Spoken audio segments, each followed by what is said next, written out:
Es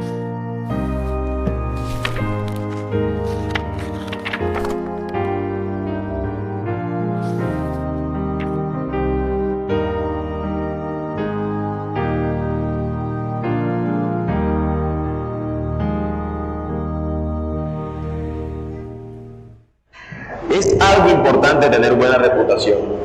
Es algo sumamente importante que nosotros seamos conocidos o que nosotros tengamos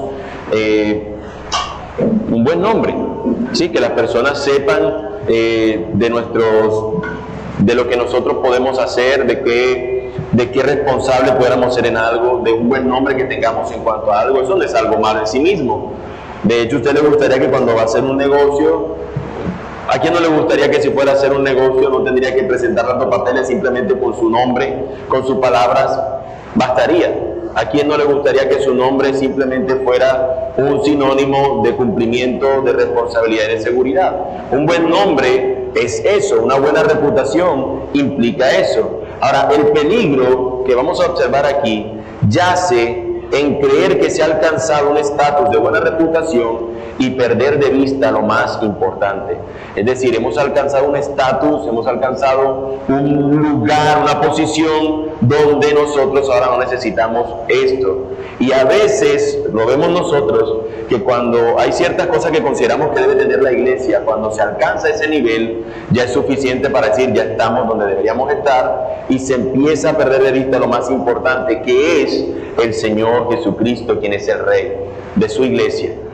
Empezamos a ver entonces cómo otras cosas tienen mayor relevancia, cómo otras cosas tienen mayor significado, cómo cosas que no hemos visto desde la semana anterior, el amor entre los hermanos, sin dejar de vista aquel que debemos amar. O cómo podríamos decir en la buena doctrina, la sana enseñanza, y perder de vista aquel de quien enseñamos. ¿Cómo nosotros podríamos, por un buen estatus, por una buena reputación, por una fama buena, nosotros perder de vista lo que es más importante? Cuando nosotros hablamos con las personas que nos visitan, vemos, y lo hemos visto nosotros, que normalmente visitan la iglesia, no solamente por el hecho de que me queda cerca, sino que muchos lo hacen porque han escuchado algo, hay una buena imagen, hay una buena reputación. Allá se enseña de la palabra, allá hacen tal cosa, allá se vive en comunidad, o alguna cosa que sea relevante entre nosotros. Y cuando eso ocurre, nos sentimos bien. Es inevitable cuando usted le dicen de su hijo, usted va a la reunión, usted no sabe para qué lo citaron, necesitamos reunirnos con usted, papá. Te pregunta enseguida, ¿qué hiciste? ¿Qué fue lo que pasó? Y yo no sabía que mi hijo no tengo conocimiento de que se porte mal, vamos. Y allá de pronto te dicen y te hablan maravillas de tu hijo. ¿Cómo se sienten los papás cuando hablan maravillas de sus hijos? Nos sentimos mal. No se siente, ay, halagado, ay, qué bueno. Claro, inmediatamente uno de los padres dice, ese es del lado mío. Cuando se porta mal, ese eres tú, ese es el otro. Nos gusta, mis hermanos, cuando se escucha o cuando se menciona algo que es de buena reputación. No obstante, esto nos puede llevar a pensar que ya hemos alcanzado el lugar que deberíamos alcanzar. Si para una persona el asunto de que sean los números, las personas que se congregan en un lugar, eso es lo que nos muestra o nos da evidencia de que estamos haciendo las cosas bien, evidentemente veremos un local y diremos, hay que buscar otro, porque ya este se nos quedó pequeño. Tenemos que buscar más personas. Si esa es la meta de la persona, pudiera toda su vida dedicarse a crecer en números una iglesia y pudiera llegar a perder de vista al Señor de la iglesia. Y eso es un ejemplo, nada más. Pudiéramos colocar muchos ejemplos de lo que en la iglesia es algo bueno, no es malo en sí mismo, pero en ese mismo asunto de buscar algo de la iglesia, ese buen nombre, en esa iglesia se congregan las personas y aman y se aman entre ellos, es algo bueno. Pero por una buena reputación pudieran perder de vista al Señor, que es lo más importante, que es lo que aquí el Señor va a decirles a ellos y los va a exhortar a que se arrepientan, a que cambien, a que no es su buen nombre, sino es el nombre que está sobre todo nombre. Y es allí donde nosotros tenemos que ubicarnos. No nos deberíamos preguntar, mis hermanos, si nuestra iglesia está dando la talla, que nosotros esperamos. Deberíamos preguntarnos más bien, ¿es Jesús suficiente para nosotros? ¿Tiene Jesús valor para nuestras vidas? ¿El visitante que nos acompaña encuentra en Jesús aquello que él estaba buscando? ¿O simplemente lo encuentra en nosotros, los que le podemos dar y crear un escenario para que él se sienta a gusto? No está mal que una persona se sienta a gusto, de hecho por eso nos esforzamos y tenemos aire acondicionado y tenemos abanicos, porque buscamos que también hay un ambiente donde podamos estar pues encerrados en este cuadro, ¿no? Si no sería un poquito más difícil. Pero cuando buscamos algo que en sí mismo no sea malo y separamos al Señor, al Evangelio, de no ser con lo que buscamos nutrir a las personas, empezamos a tergiversar el llamado que tenemos como iglesia. Y es aquí lo que encontramos que estaba sucediendo en la iglesia de Sardis. La amenaza es pensar que en nosotros mismos está la capacidad de vivir y de dar vida a otros, como si nosotros tuviéramos ese poder, cuando la Biblia en realidad nos enseña que el que despierta de estar muerto es el Señor. El que realmente resucita a las personas, el que le da vida espiritual a las personas es el Señor. Usa su iglesia para ello, pero es el Señor quien lo hace. Y a veces nosotros podremos llegar a pensar que es bajo nuestro escenario, bajo nuestro hábitat, bajo nuestra atmósfera, que se pueden ocurrir ese tipo de cosas. Cuando ese pensamiento empieza a ocurrir en una iglesia, empezamos a perder el norte, que es darle gloria al Señor, y termina dándose la gloria a nosotros. Ese es el peligro de una buena reputación. Esa es la amenaza. No es que la buena reputación sea mala, es que tener un nombre, y si ponemos que ese nombre sea el que establece y el que predomina, y no considerar al Señor, empieza eso a hacernos, a jugarnos en contra. Por eso decía que probablemente nosotros hoy, y no quiero decir que las otras amenazas no sean una realidad, todas las amenazas, si se nos han mencionado hasta ahora, son una realidad, una amenaza real para la iglesia, pero creería, y en mi juicio, que la más cercana que tenemos hoy a estar enfrentando es esta de la buena reputación. La realidad, mis hermanos, es que, colocando un ejemplo, el día jueves una persona nos visitaba y decía, es que yo vi en ustedes esto, es que yo vi en ustedes eso, y eso es bueno, pero al final podría eso confundirnos y pensar, ya está, Iglesia Bíblica de la Ciudad, estamos coronando, hermanos, ahí estamos, y debemos perder de vista el Señor de Iglesia Bíblica de la Ciudad. Y he allí, mis hermanos, el peligro. Por tanto, cuando empieza diciéndonos el versículo, ¿cómo nos inicia? Bueno, una vez más es el Señor el que escribe al ángel de la iglesia en Sardis, escribe al ángel de la iglesia en Sardis, el que tiene los 7 espíritus de Dios y las 7 estrellas, dice esto. El que tiene los 7 espíritus de Dios y las 7 estrellas, dice esto: yo conozco tus obras, que tienes nombre de que vives y estás muerto. He allí la amenaza. Ante los demás decían tener un nombre, es viva esa iglesia, pero para el Señor estaba muerta la iglesia de Sardis.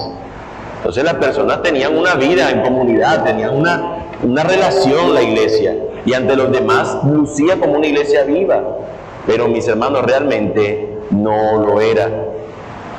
Lo primero que vemos, mis hermanos, recuerden que Jesús se menciona continuamente en las iglesias con un aspecto de Dios cada vez que él inicia.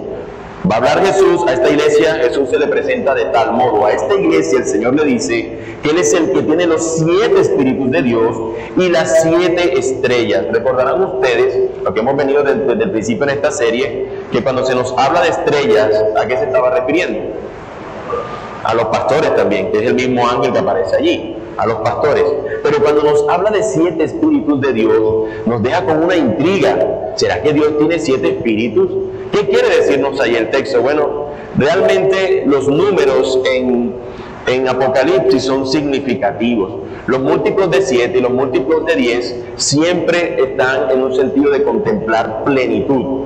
en el sentido de contemplar plenitud. En el caso del número 7 es siempre completar la plenitud, podríamos decir, de calidad, mientras que los múltiplos del número 10 es contemplar la plenitud en el sentido de cantidad. Por ejemplo, cuando vemos que un número nos habla de un múltiplo de 10 o de 10 o un múltiplo de 10, usualmente está hablando de algo que es sumamente en cantidad increíble o de una dimensión que podemos considerar o infinita o eterna. O sea, algo que simplemente no podemos nosotros decir específicamente ese número en particular. Lo mismo pudiera suceder, o sucede más bien, con el número 7 en ese lugar. No nos está hablando de 7 espíritus en cantidad, sino en el sentido de una plenitud. Es aquel el que les está hablando, es el que tiene la plenitud del Espíritu de Dios. Al final sabemos que Jesús es Dios, así que Jesús es deidad perfectamente. No es que tiene una pequeña porción de la esencia divina, sino que es completamente Dios. De tal modo que cuando está hablando aquí de los 7 de los espíritus de Dios, no es aquel que los tiene como si fueran unas monedas en el bolsillo, aquí están los 7 espíritus de Dios, sino que él está hablando de Él, aquel que tiene la plenitud, que es Dios al mismo tiempo. Este es el que les está hablando. Por tal manera lo que Él les va a decir a ellos tiene sentido cuando les habla. Yo conozco tus obras. Yo conozco tus obras. Yo sé lo que tú haces. Tú dices que tienes nombre, de que vives, pero realmente estás muerta. ¿Por qué una iglesia podría ganarse ese nombre, esa fama de estar viva? Bueno, mira esa iglesia llena auditorios. Bueno, mira esa iglesia, la gente está caminando y sale y predica por las calles. Oh, pero mira esa iglesia, esos carros no caben en sus parqueaderos. Oh, pero mira esa iglesia, predica bien fiel la palabra del Señor. Oh, pero mira esa iglesia, los hermanos te aman. Pero mira esa iglesia, son puntuales todos. Pero mira esa iglesia, y podemos colocar muchas cosas y mencionar muchas cosas que pueden hacer de una iglesia que tenga buena reputación. Esta iglesia es conocida por X cosa, esta iglesia es conocida por esta razón. Y bajo esa reputación, la iglesia tenía un nombre, es una iglesia viva, es una iglesia que está viva. Pero mis hermanos, la sorpresa es que para aquel que tiene los 7 espíritus, para aquel que tiene las 7 estrellas en su mano, para el Señor Jesús, sus palabras y su declaración es contraria. ¿Qué dice Él? Estás muerta. Imagínate ese choque de tú estar sirviendo y tú estar haciendo las cosas bien ante los ojos de los demás, y de repente enfrentarte ante las palabras de aquel que realmente conoce tus obras, te diga, estás muerto. Es algo significativo, mis hermanos. Es algo para nosotros meditar. ¿Será que también es lo mismo conmigo? Porque al final, ahorita cuando veamos más adelante sobre la marcha, veremos que el Señor, esta iglesia que tiene, que luce como si estuviera viva pero que realmente está muerta, Él le va a decir de qué manera ellos deberían volver. Es como si estuvieran en una unidad de cuidados intensivos, con todos los elementos que están allí como examinándole, que están allí marcando a ver cómo se encuentra esa persona. Así está esta iglesia. Aparentemente estaba viva, pero realmente estaba en una unidad de cuidados intensivos. Pero mientras tenga vida, tiene esperanza. Mientras tenga vida esa iglesia, tiene esperanza. Y ese unión del Señor los va a llevar. Lo que nosotros imaginemos que es o que debería ser las marcas de una iglesia, hará que eso lo veamos como lo más relevante. Y por ende, esas cosas que son más relevantes son las que empezaremos nosotros a cultivar, y de pronto puede ocurrirnos que dejemos de considerar al Señor, que es el que realmente hace a la iglesia que sea relevante. No importa, mis hermanos, en realidad, si bien nosotros deseamos que la iglesia del Señor, o que esta congregación sea una congregación donde sea numerosa, porque el Señor añade cada día a su iglesia a los que han de ser salvos, si bien añoramos eso, si bien siempre luchamos por la fidelidad desde el púlpito, en la congregación, entre sus santos, si bien todas estas cosas las luchamos, cuando tenemos simplemente rasgos y elementos como los más valiosos, podemos llegar a perder de vista a nuestro Señor, aquel que es el Espíritu, que conoce todas nuestras obras, aquel que tiene los 7 espíritus de Dios. Si bien muchas cosas de estas son buenas tenerlas, si las colocamos en el lugar o en la posición incorrecta, tendremos entonces un problema.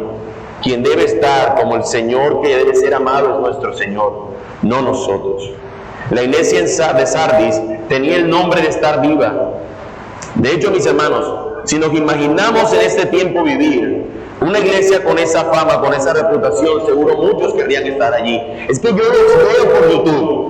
Son impresionantes, y no estoy hablando de nosotros, estoy hablando de iglesias que vemos en YouTube. Y que nosotros decimos, yo ahí sí crecería, yo ahí sí sería el cristiano que debo ser. Es que esa iglesia tiene una buena reputación, yo tengo que estar allí. Seguramente esa iglesia con un canal de YouTube, con muchos seguidores, con muchos suscriptores, una iglesia que todos quisieran estar allí, que si visitaran el país, visitaran Sardis, la ciudad donde se encontraba, van para la iglesia y nos tomamos fotos con el logo de la iglesia para que digan que estuvimos aquí. Esa era Sardis, una iglesia con una tremenda, con una buena reputación. Tristemente, mis hermanos, la iglesia de Sardis era reflejo de la historia de su ciudad. De hecho, mis hermanos, como les dije la semana anterior, nosotros vemos que cuando el Señor toma estas iglesias, en el contexto histórico, hay dos cosas que siempre son muy interesantes tenerlas o considerarlas. Una es la religión o los dioses que allá adoraban, porque vimos que tanto en Esmirna como se me olvidó el nombre de la iglesia de la semana pasada, Tiatira, como en Tiatira había un Dios que era el Dios adorado allí, pero como el Señor al utilizar sus declaraciones es contraria a este Dios. Pero nosotros vemos también que tiene muchas veces que ver con la ciudad y su contexto, donde Dios se coloca de una manera sobre lo que más se celebraba en esta ciudad. Esta ciudad, ellos se consideraban inamovibles. Se consideraban que no era posible que ellos fuesen penetrados sus muros, porque su ubicación era una ubicación elevada, de tal manera que si sus enemigos querían ir a esa ciudad, tenían que hacer una escalada tremenda, de tal modo que ellos decían, aquí nadie puede entrar a querer derribarnos. Y estamos sobre una roca tan sólida que nada nos puede mover. Una ciudad ubicada en un lugar privilegiado. Es como nosotros que nos hemos creído siempre de que Barranquilla es el mejor vividero del mundo, ¿no? El mejor vividero del mundo. No importa si está pasando algo malo, simplemente se saca la frase, el mejor vividero del mundo. Bueno, Sardis era la ciudad, tenemos una buena ubicación. Es imposible que alguien pueda entrar a nosotros, que algo pueda movernos. Bueno, en el pasado esa ciudad, que estaba en una posición, en un lugar impenetrable, fue penetrada por guerreros valientes dispuestos a subir esa montaña empinada, esa escalada que era muy difícil de hacer, y terminaron conquistando la ciudad, saqueándola. Pero también hubo un terremoto que ocurrió en esa zona que sacudió los cimientos de Sardis y la dejó durante mucho tiempo en nada, en bancarrota. De tal modo que ese buen nombre de ser una iglesia, de ser una ciudad que no podía ser movida y que no podía ser penetrada, se dio cuenta a través del tiempo que sí pudo ser penetrada y que sí fue movida por un terremoto. Pensar una iglesia como esta en Sardis, de que con su buena reputación ya está haciendo las cosas bien y que nada la puede mover, es creerse o ser reflejo de lo que era la historia de su ciudad. Pensar de esa manera es pensar de una manera orgullosa, lo cual es sumamente peligroso. Y no solo esta acusación, esta amenaza, mis hermanos, es para Sardis. Hoy día esto también es un peligro latente para nosotros, ya que podemos llegar a jactarnos de nuestra buena reputación y que perdamos de vista entonces al Cristo glorioso. Es que ahora sí estoy en una iglesia como la que yo soñaba estar. Y empezamos a perder de vista al Cristo glorioso al que yo debería estar adorando.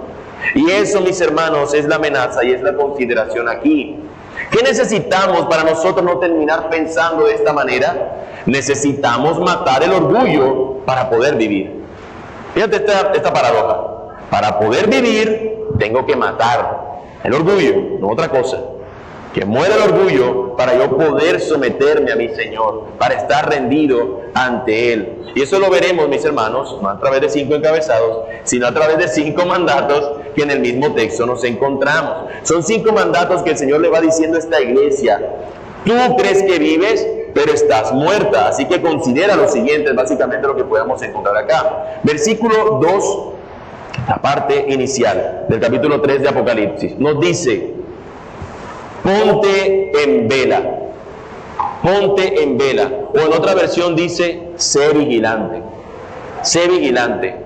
Versión barranquillera: ponte pilas. Está atento. Está alerta. Despierta. Básicamente lo que nos está diciendo: despierta.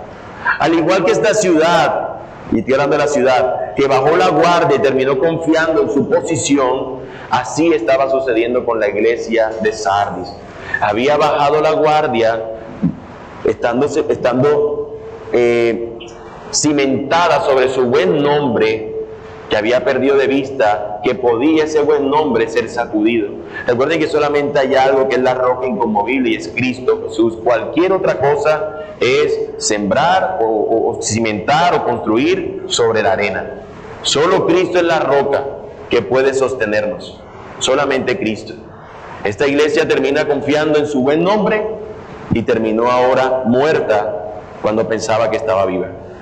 Jesús los llama a despertar, a estar alertas, a ser como esas atalayas que mencionan los profetas del Antiguo Testamento, que debería ser el pueblo del Señor. Sed como una atalaya, mantente alerta, mantente como un vigía que está siempre pendiente de que no ocurra un peligro inminente que pueda dañar la ciudad como tal. Así, de ese modo, nosotros deberíamos estar. Mis hermanos, no es la primera vez tampoco que se nos habla de eso en el Nuevo Testamento. El Señor Jesús a sus discípulos continuamente les llama a que estén velando, a que estén alertas. En un episodio el Señor les dice que estén alertas a su regreso.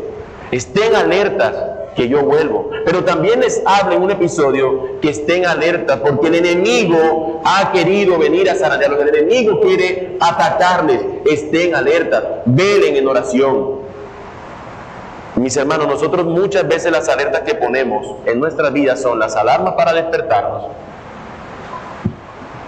colocar allí los días de pago que tenemos que hacer, tener en cuenta algunas cosas, y ni siquiera muchas veces, muchas personas, muchos hermanos, ni siquiera oran, ni siquiera velan por sus propias vidas. ¿Cómo entonces pensamos nosotros que vamos a estar velando cuando nos despertamos diciendo: Cristo, es posible que hoy vengas, es posible que hoy sea tu regreso? Ese es un vigía. Saber que Él lleva el nombre del Señor, y Él sabe que a pesar de que sea un empleado, o que sea un jefe, o cualquiera sea su circunstancia en este mundo, Él sabe que algún día su Señor regresará. Y Él está alerta, está preparado. Yo sirvo, yo pertenezco a un reino que cuando suene la trompeta, yo seré ese soldado que correrá a pertenecer al reino del Señor, porque soy de ese reino. Pero algunos están distraídos y tan sordos que sonará la trompeta y otra vez, y permanecerán en el mismo estado. Está alerta. Iglesia, no pienses que tu buen nombre es suficiente. Es que yo no soy como aquel que toma. Es que yo no soy como aquel que es un fornicario. Es que yo no soy, ese es un buen nombre. Pero ¿es Cristo realmente donde está cimentada tu vida? Es de ese mismo modo que nosotros podemos ver ese cimiento en la iglesia de Sardis. Apocalipsis 16:15 nos dice, mis hermanos, Apocalipsis 16:15 leo: estén alerta, vengo como ladrón, bienaventurado el que vela y guarda sus ropas, no sea que ande desnudo y vean su vergüenza. Está hablando el Señor no solamente en un sentido real, porque imagínense si el Señor viniera de noche y nosotros estamos en pijama, fuera algo así, ¿no? Como si no llegara a pensar de esa manera solamente. Lo que está hablando el texto realmente es: bienaventurado aquellos que están alerta, que están listos, están preparados para cuando el Señor venga. Debemos estar vigilantes, mis hermanos, ante su retorno. El versículo 2, mis hermanos, nos dice una segunda cosa que deberíamos estar considerando, y es afirmar las otras cosas que están para morir, porque no he hallado tus obras perfectas delante de Dios. El versículo en esta versión nos dice: ponte en vela y afirma las cosas que quedan, que estaban a punto de morir, porque no he hallado completa tus obras delante de mi Dios. Es como si Él nos estuviera diciendo, reaviva lo que aún es rescatable.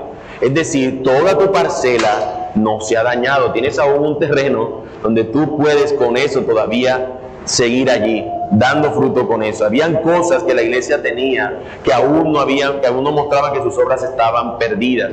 Habían cosas que estaban haciendo que estaban bien. Así que el Señor le dice, reaviven lo que aún es rescatable. Afirmen las cosas que quedan, que estaban a punto de morir, porque sus obras no están completas, pero tienen algunas obras. Reaviven eso. Al principio es dura la advertencia contra esta iglesia. Tú crees que vives, pero estás muerta. Al principio es muy dura, pero aquí el Señor está colocando la esperanza. Está poniendo la esperanza a esta iglesia. Tienes cosas que considerar. Aún puede haber esperanza, mis hermanos, en la iglesia. Nosotros solemos ser muchas veces hipercríticos y señalar todos los errores que tiene un hermano o quizás hasta una iglesia. Pero pudiéramos nosotros tal vez ver también, del mismo modo que el Señor ve, que aunque una iglesia esté muriendo, ¿es posible que haya esperanza? Bueno, es posible mientras el Señor esté obrando de esa manera. Es posible que haya iglesias que realmente no haya esperanza y que estén a punto de morir y que terminen muriendo. También es una realidad. Pero por eso están estas amenazas aquí que se presentan ante la iglesia, estas advertencias, para que ante ellas puedan ir a la iglesia y no tenga excusa de decir, es que yo no lo sabía. Sí lo sabías. Ahí está la Escritura para advertirte y para que tú consideres y reencamines tu camino, valga la redundancia. En Santiago nosotros lo veíamos. Cuando hemos estudiado Santiago hemos visto, ya pasado por ese texto que nos habla de que la fe sin obras es muerta, de tal manera que se espera que una iglesia tenga obra, pero también sabemos que no podemos irnos al extremo, decir, tenemos obras, obras y obras, y no importa en quién creemos. Claro que sí importa. Las obras importan para mostrar quiénes somos, pero no nos salvan.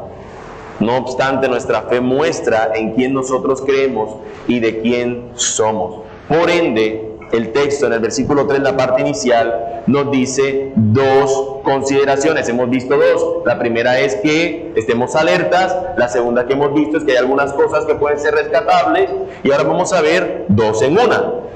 Acuérdate pues de lo que has recibido y oído y guárdalo. ¿Cuáles son las dos recomendaciones o las dos consideraciones? Acordarnos del Evangelio y obedecerlo. Eso es básicamente lo que se nos está diciendo. Acuérdate pues de lo que has recibido y oído y guárdalo. La actitud de los cristianos en Sardis y sus obras incompletas evidenciaban que habían olvidado el Evangelio. Habían olvidado al Dios de gracia que les había salvado. Habían olvidado al Dios que se entregó en ese madero para salvarles. Era lo que había ocurrido. Nosotros olvidamos el Evangelio, mis hermanos, cuando lo terminamos dando por sentado. Cuando decimos, ya está, ya lo sabemos, ya he creído en Cristo Jesús, ya no lo necesito. Ya no necesito eso, ahora lo que necesito es la práctica, vamos, las implicaciones, eso es lo que necesito. Ya Él murió por mí, es suficiente, ya lo sé. Y eso es lo que me va a llevar al paraíso, al cielo, a la eternidad con Él. Pero cuando nosotros pensamos de esa manera, mis hermanos, cuando damos el Evangelio por sentado, lo empezamos a olvidar y terminamos entonces viviendo como aquello que denunciábamos, convirtiéndonos en aquello que juramos no convertirnos. Necesitamos el Evangelio no solamente para obtener una nueva vida espiritual, sino para mantenernos en esta vida espiritual constantemente. El Evangelio, mis hermanos, es lo que nos recuerda nuestra condición, donde tenemos que recordarnos que debemos ir a Él constantemente. Si bien ya estamos en la posición de que somos salvos, si hemos creído en Él, la realidad es que somos santos que están santificándose. Y es en el Evangelio donde encontramos nosotros el combustible diario para poder seguir en nuestra vida cristiana, nuestra vida espiritual.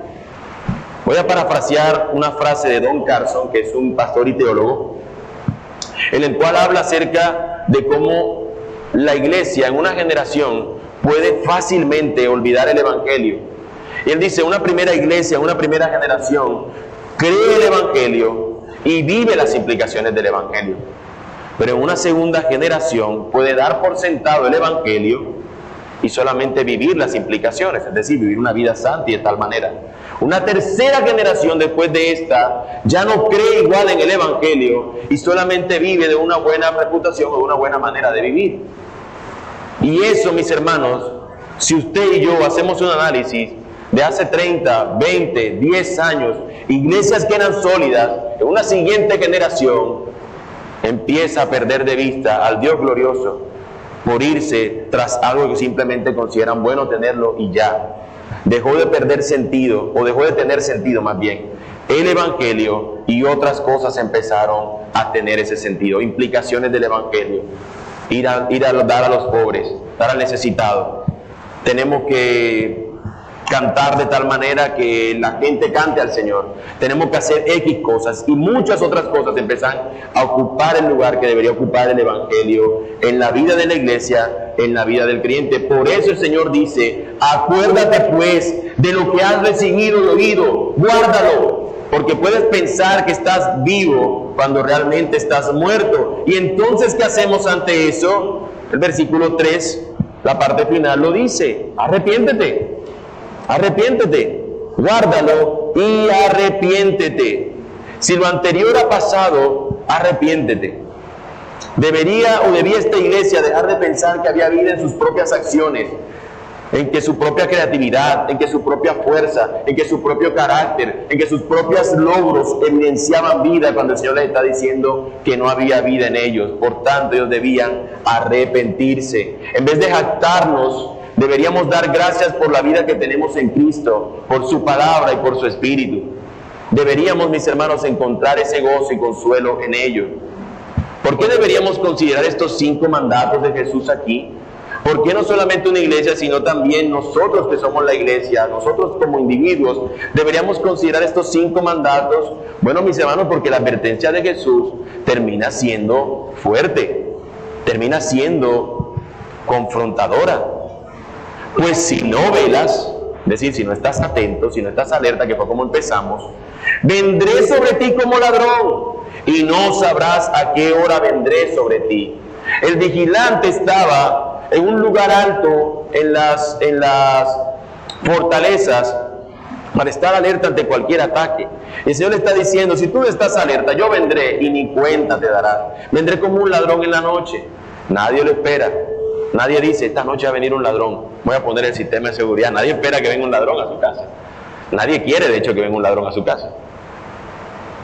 Pero aquí está el Señor diciendo, como un ladrón, que nadie lo espera: yo vendré sobre ti y no sabrás ni a qué hora vine. No sabrás ni a qué hora vine.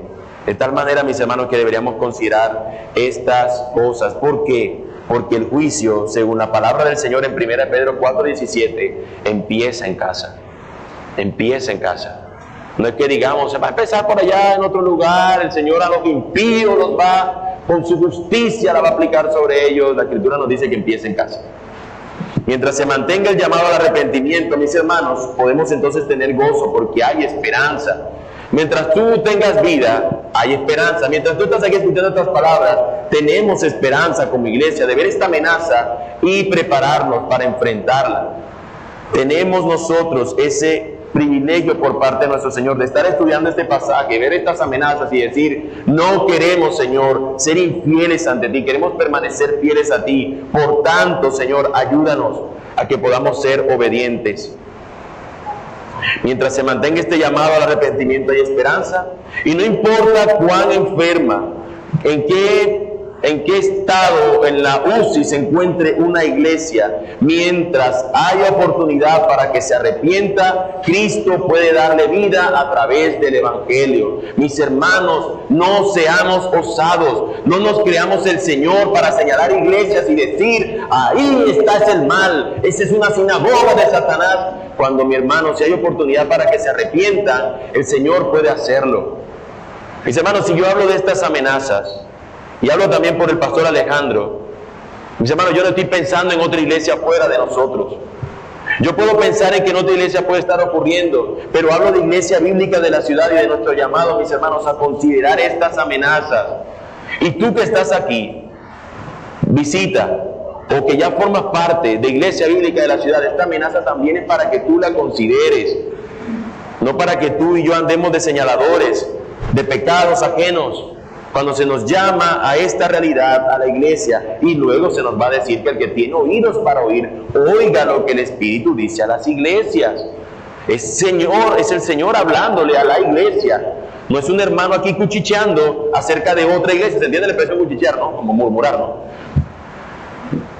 No es un hermano allí hablando, es que yo, o es que pasó. Hermano, nosotros podemos ser Sardis. Esa es la amenaza real. Hoy por hoy probablemente estamos viendo la amenaza, pero tenemos que recordarnos todas y cada una de estas amenazas para nosotros no vivir luego esta situación. No importa cuánta enferma, repito, puede estar una iglesia, Cristo puede darle vida a través del Evangelio. Mientras hay oportunidad para arrepentirse, hay oportunidad para el cambio. Ahora, dentro de la iglesia de Sardis, mis hermanos, no solamente todo estaba mal, sino que habían unos pocos fieles, nos dice el versículo 4, pero tienes unos pocos en Sardis que no han manchado sus vestiduras y andarán conmigo vestidos de blanco porque son dignos. Mis hermanos, qué hermosa promesa por parte del Señor. Hay unos pocos que son fieles allí, esos estarán conmigo vestidos o con vestiduras blancas, vestidos de blanco porque son dignos. La expresión y las figuras de blanco que encontramos en Apocalipsis siempre presentan ese estado de que es algo digno, de que es algo puro y santo. Todo lo que encontramos en el libro Apocalipsis, que siempre menciona este color en particular, es siempre algo que representa el haberse guardado, el que es santo, el que es algo digno, el que es algo aceptable y agradable ante el Señor. De tal manera que estos fieles que están allí, tienes unas pocas personas en Sardis que no han manchado sus vestiduras, sus vestidos siguen estando blancos. Estos son fieles, son dignos, estos son dignos de andar conmigo. Mis hermanos, en Roma, en el Imperio Romano, había una práctica que era cuando había un ejército vencedor y venía este ejército vencedor, personas que acompañaban esta procesión de victoria se vestían de blanco en señal de que habían vencido, y una multitud acompañaba al ejército vencedor. De cierta manera, lo que encontramos aquí es una ilustración similar. Es el Rey Jesús el vencedor junto con su ejército, junto con los suyos, vestidos de blanco, celebrando su victoria. Y mientras vemos esta promesa decimos, solamente es para los fieles. ¿Qué pasa con nosotros? Bueno, el Señor les sigue hablando. Esta es como una segunda promesa, como una promesa o una palabra especial a estos que no son estos fieles, a estos que tienen sus vestiduras manchadas. ¿Qué les dice? El que venciere. Es decir, les estoy diciendo cómo se puede vencer, les estoy dando 5 herramientas o 5 consideraciones que tienen que hacer. Bueno, el que haga eso y el que venza será vestido de vestiduras blancas y no borraré su nombre del libro de la vida. Y hay unos que están en la procesión de la victoria, pero hay otros que todavía están a tiempo porque pueden arrepentirse. Eso no se trata de que las personas ganarán con sus obras la salvación, porque no es lo que está diciendo. Lo que nos está llevando el texto es que hay personas que con sus vidas realmente no es un nombre bueno, un nombre que glorifica al Señor, sino que con sus nombres realmente lo que están mostrando es que son muertos. Necesitan considerar al nombre que es sobre todo nombre. Por eso el Señor les dice: al que venciere será vestido de vestiduras blancas y no borraré su nombre del libro de la vida. Ustedes, el nombre suyo es un nombre manchado. Ustedes creen tener un buen nombre, pero no es un nombre que dé gloria al Señor. Pero al que venciere, al que se arrepiente y permanece en mí, su nombre sí estará en el libro de la vida. Es su nombre, porque ahora estas personas no están haciendo por su propio nombre, sino que para el nombre del Señor. Y aquellos que estamos en Cristo, los que estamos en Él, los que estamos bajo el nombre del Señor, somos aquellos que podemos ser confesados delante del Padre. Nuestros nombres, como dice aquí, confesaré su nombre delante de mi Padre y delante de sus ángeles. Mis hermanos, no es nuestro nombre, no es nuestro propio nombre. Nosotros veíamos hace 2 semanas cuando se nos hablaba de que en una piedrecita blanca estaría puesto el nombre. Es el Señor, mis hermanos, quien sabe realmente quiénes son los suyos. Son aquellos que Él confiesa, son aquellos de los cuales Él sabe quiénes son, los que no serán borrados jamás de ese libro de la vida. Nosotros, mis hermanos, debemos descansar en lo que Él nos llama a descansar, en su glorioso Evangelio. De manera muy particular, el sermón de hoy tiene algunas cosas que con esta implicación de ahora se va a unir seguramente y va a darnos quizás mayor ayuda en lo que veremos hoy. Pero mis hermanos, ¿No les parece a ustedes particular que una iglesia que lleva el nombre del Señor, una iglesia que pareciera ser sólida en cosas, al final sea declarada por el Señor que está muerta? ¿Y no les parece también algo grato y hermoso que el Señor le dé la oportunidad a través de que se arrepienta para que reconsidere sus caminos y en vez de estar manchada como se encuentra su nombre, pueda ahora estar limpia y también formar parte de los que son fieles al Señor y que tienen ropas limpias? Es como si el Señor les estuviera diciendo: vengan a mí, que con mi sangre les limpio sus vestidos sucios, para que ahora estén ataviados de lino, limpio, resplandeciente, como la esposa del Cordero ha de recibirle. Eso, mis hermanos, básicamente es como esta advertencia termina haciéndonos, dándonos esperanza. La advertencia claramente se nos presenta, mis hermanos, una vez más, y podría parecer para ustedes que es exclusiva para Sardis. Esos eran los hermanos de Sardis, eran terribles. Pero al final el Señor termina diciendo en el versículo 6, una vez más: el que tiene oído, oiga lo que el Espíritu dice a Sardis. ¿Dice eso el texto? ¿O acaso no nos dice: oiga lo que el Espíritu dice a las iglesias, incluyéndonos a nosotros? Nosotros no somos distintos a Sardis, nosotros somos igual que ella y podríamos también tener los mismos problemas. Que nuestra iglesia sea conocida, mis hermanos, no por un púlpito que predica con fidelidad. A ver, no quiero decir que estas cosas no sean buenas, pero quiero hablar en el orden de importancia.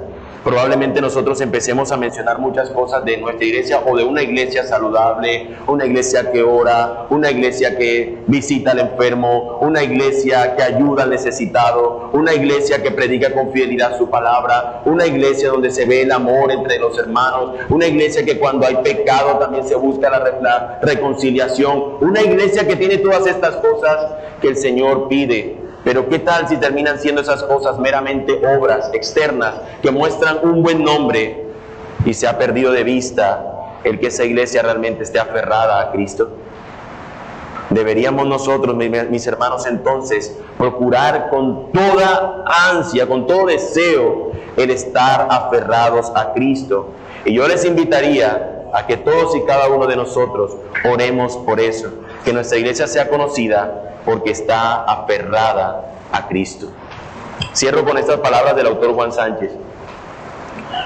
Cuando el Cristo resucitado evalúe tu iglesia, ¿qué dirá? Si tu vida como iglesia está arraigada en el Evangelio y en el Espíritu que dan vida, entonces, independientemente de la etiqueta que el mundo te coloque, Jesús asegurará: el mundo puede declararte muerta, pero tú estás viva. Mis hermanos, no es la iglesia, la iglesia nosotros no somos como el mundo la quiere, es como Cristo la quiere. Somos de Cristo. Y si para el mundo la iglesia no es iglesia, pues que el mundo lo diga. Si el mundo nos considera muertos, si Jesús nos considera vivos, eso es suficiente. Que el Señor nos ayude a serles obedientes hasta el fin. Y si nuestro nombre es conocido, es porque este no es otro, sino el que es el nombre sobre todo nombre, el nombre de Jesús.